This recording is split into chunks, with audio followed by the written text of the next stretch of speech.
Mindful money, the psychology of teen spending. Have you ever wondered why some people can save every penny while others can't resist splurging on the latest trends? It's a question that's puzzled many of us, and today we're diving deep into the enigma of spending habits. Money, it's a fascinating thing, isn't it? It's just a piece of paper or numbers on a screen, but it holds so much power. It can buy us food, shelter, experiences, and yes, even happiness to a certain extent. But how we choose to spend it, that's where things get interesting. Some of us are savers, stashing away every last penny for a rainy day or a future dream. Then there are the spenders, those who can't resist the allure of the latest tech gadget or the newest fashion trend. And let's not forget the impulsive buyers, those who can't walk past a sale sign without whipping out their wallet. Now you might be thinking, that's just personal preference, right? Well, not exactly. There's a whole field of study dedicated to understanding our spending habits, and it's called the psychology of spending. It's all about understanding why we buy what we buy and why we spend the way we do. From the marketing tactics that influence our wants and desires to the impulse buying triggers we often fall prey to, there are countless factors at play. Advertisers know it, retailers know it, and now it's time for us to understand it too. Just think about it. Have you ever bought something you didn't really need just because it was on sale? Or perhaps you've purchased a product simply because your favorite celebrity endorsed it? That's the power of marketing and impulse buying at work. But don't worry, it's not all doom and gloom. Understanding our spending habits can empower us to make better financial decisions and even help us resist the pull of impulsive spending. So let's get ready to delve into this captivating world of spending habits. From the teenager saving up for their first car to the fashion enthusiast who can't resist the latest trends, we all spend money differently. But why is that? Let's find out together in the next scenes. Let's delve into the real-life stories of three teenagers, Sam, Alex, and Riley. First, we meet Sam. Sam is a bit of a penny pincher. Every dollar she makes, she saves. She works part-time at a local coffee shop and has a small jar in her room where she stashes away her earnings. Sam's friends often tease her about her frugality, but she doesn't mind.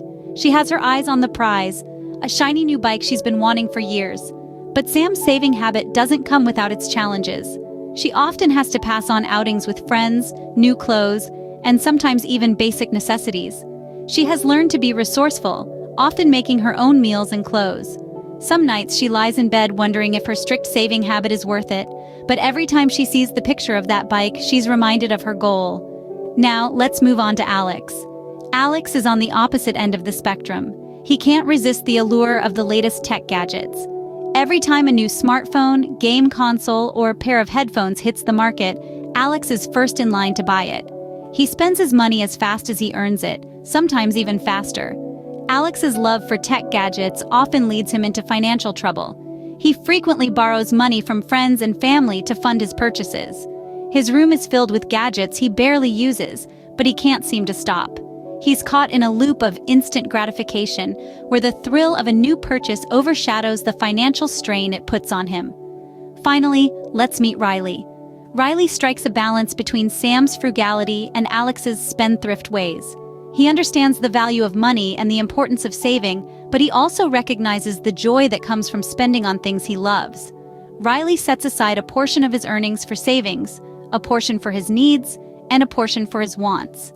He's not afraid to spend money on a new book or a day out with friends, but he also makes sure he's saving for his future.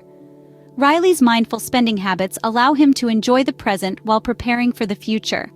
Each of these teenagers have unique spending habits. Sam's frugality teaches her resourcefulness, but often leaves her feeling deprived. Alex's spendthrift habits bring him temporary joy, but also frequent financial stress. Riley's balanced approach allows him to enjoy his earnings while also preparing for his future. But why are Sam, Alex, and Riley the way they are? Why does Sam save every penny, Alex spend every dime, and Riley strike a balance? The answer lies in their upbringings, their experiences, and their understandings of money. But it's also influenced by something else, the psychology of spending. Our spending habits are shaped by many factors, some within our control and some not. Our upbringing, our environment, our experiences, and our understanding of money all play a role. But there's also the influence of marketing tactics, the pull of impulse buying, and the power of mindful spending. As we see, our spending habits can greatly influence our lives. But what triggers these habits? Scene script. Have you ever found yourself buying something you didn't plan on purchasing? That's impulse buying. Impulse buying is a phenomenon that happens to the best of us, and it's often driven by a number of triggers.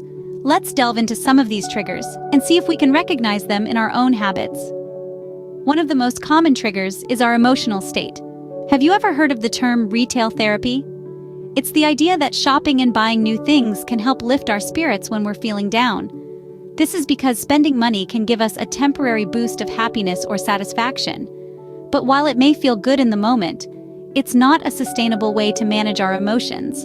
And more often than not, we end up with items we don't really need or even want. Another common trigger is the use of marketing tactics in stores and online. Retailers are clever. They use strategies like sales and limited time offers to create a sense of urgency. You've seen it before, 50% off, today only, or buy now while stocks last. These phrases are designed to make us feel like we're getting a great deal and that we'll miss out if we don't act quickly. But it's important to remember that a sale is only a good deal if it's something you were planning to buy anyway. The influence of social media and peers is another trigger worth mentioning. In today's digital age, we're constantly bombarded with images of people showing off their latest purchases. This can create a sense of FOMO or fear of missing out, leading us to buy things just to keep up with the Joneses. But remember, social media only shows a curated version of people's lives. It's not a true reflection of reality. Let's look back at some of the stories we've heard. Remember Sarah, who bought a pair of designer shoes she didn't really like just because they were on sale? Or Jake, who bought the latest smartphone even though his old one was perfectly fine, just because his friends had the new model? These examples illustrate how emotional states, marketing tactics, and social influences can lead us to make impulse purchases. But here's the catch. While these triggers may lead us to buy, they rarely lead us to satisfaction. That's because impulse purchases are often made without much thought or consideration. We buy for the thrill of the purchase, rather than the enjoyment of the product. And when the thrill wears off, we're left with the bill. Impulse buying can lead us to make unplanned purchases, but how can we avoid falling into this trap? Let's explore that in our next scene. Remember, understanding the triggers is the first step to controlling our spending. Tune in to learn more about the power of mindful spending. Introducing the concept of mindful spending, a balance between saving and spending. Mindful spending, it's a phrase that's been making the rounds recently. But what exactly does it mean? Well, it's about more than just keeping an eye on your bank balance. It's a philosophy, a way of life that can help you take control of your finances and live a more fulfilling life. The principles of mindful spending are simple, yet profound. It begins with understanding the difference between needs and wants. Needs are the essentials, the things you can't live without, like food, shelter, and healthcare. Wants, on the other hand, are the extras, the nice-to-haves, like that shiny new gadget or designer handbag. Now, don't get me wrong.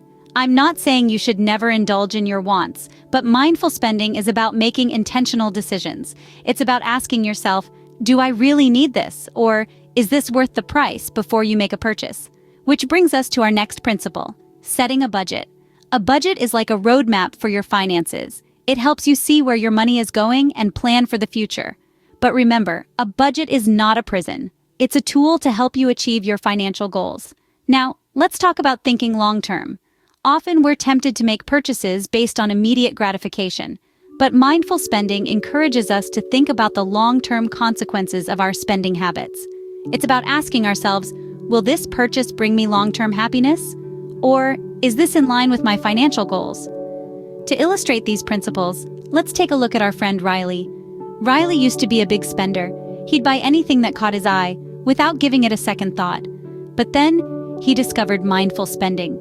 Riley started by identifying his needs and wants. He realized that he was spending a lot of money on things he didn't really need, so he decided to cut back on his wants and focus on his needs. Next, Riley set a budget. He tracked his spending and created a plan for his money. This helped him see where he was overspending and where he could save. Finally, Riley started thinking long-term. He started saving for his future and making purchases that aligned with his financial goals. And guess what? Riley is happier than ever. He's in control of his finances, and he's living a life that reflects his values and priorities. So what can we learn from Riley's story? Mindful spending is not about depriving yourself. It's about making smart, intentional decisions about your money. It's about realizing that every dollar you spend is a vote for the life you want to live. Mindful spending empowers us to take control of our finances, but it requires self-awareness and discipline. So, are you ready to take the leap into mindful spending? The power is in your hands. So, what have we learned from Sam, Alex, and Riley's stories? From their narratives, we've unraveled the thread that ties together our spending habits, marketing tactics, impulse buying triggers, and the transformative power of mindful spending. Let's take a quick stroll down memory lane, shall we? We started by diving into the enigma of spending habits. Remember Sam? His story showed us that our spending habits are often influenced by a blend of personal values, lifestyle, and even our emotions. Next, we moved on to the cunning world of marketing. Alex's tale was a perfect example of how marketers play on our psychology to encourage spending. They use tactics like scarcity, social proof, and reciprocity to make us feel an urgent need to buy. It's all quite clever and admittedly a bit sneaky. Then, we ventured into the realm of impulse buying, a place where Riley found herself more often than she'd like. We learned that these triggers could be anything from a stressful day at work to an attractive discount. These instances often lead us down the path of impulse buying, which more often than not leads to regret later on. Finally, we discovered the power of mindful spending. This is where we take control of our financial decisions rather than letting them control us.